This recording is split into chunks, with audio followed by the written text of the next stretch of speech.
महिला समुद्रात उतरली आणि पाण्याचा अंदाज न आल्यानं आत ओढली गेली. पोहता येत नसल्यानं महिला पाण्यात बुडू लागली. पण तरुणानं जीवाची पर्वा न करता या महिलेचे प्राण वाचवलेत. मंडळी, हा धडकी भरवणारा व्हिडिओ आहे रत्नागिरीच्या भगवती बंदराजवळचा. पाण्यात बुडणाऱ्या एका महिलेला एका तरुणानं प्राणाची बाजी लावून वाचवलंय आणि हा सगळा थरार तिथे उपस्थित लोकांनी मोबाईलमध्ये कैद केलाय. रत्नागिरीतल्या भगवती बंदराजवळ नेमकं काय घडलंय सविस्तर समजून घेऊ. घडलं असं की मंगळवारी सकाळी 7 वाजेची वेळ होती.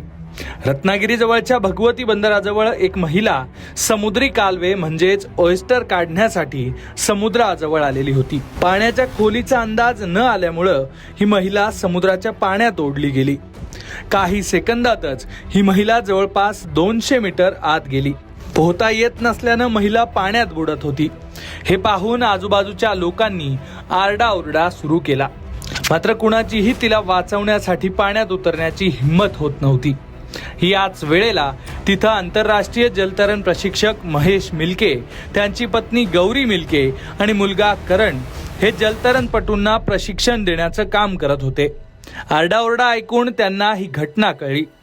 महिला बुडत असल्याचं कळताच मिल्के यांचं कुटुंब घटनास्थळाजवळ आलं. महेश मिल्के यांनी आपल्या मुलाला महिलेला वाचवण्यासाठी पाण्यात उडी घ्यायला सांगितली. मुलगा करण मिल्के यानं कोणताही विचार न करता पाण्यात उडी घेतली. काही सेकंदातच करण त्या महिलेजवळ पोहोचला. त्यानं आपल्या जवळ असलेल्या ट्यूबच्या मदतीनं त्या महिलेला आधार देण्याचा प्रयत्न केला. पण महिला घाबरलेली, थकलेली असल्यानं तिला ट्यूबच्या मदतीनंही पोहता आलं नाही. त्यामुळे लगेचच दुसऱ्या बाजूनं या महिलेसाठी बोट पाठवण्यात आली. अखेर बोटीच्या मदतीनं त्या महिलेला किनाऱ्यावर आणण्यात आलं. महिलेच्या पोटात बरंच पाणी गेलेलं होतं. प्रथमोपचार देऊन ते पाणी बाहेर काढण्यात आलं. पण महिला बेशुद्धच होती. त्यामुळे मग मिल्के आणि त्यांच्या टीमने रुग्णवाहिका बोलावून तिला रुग्णालयात भरती केलं. या महिलेवर सध्या रुग्णालयात उपचार सुरू आहेत.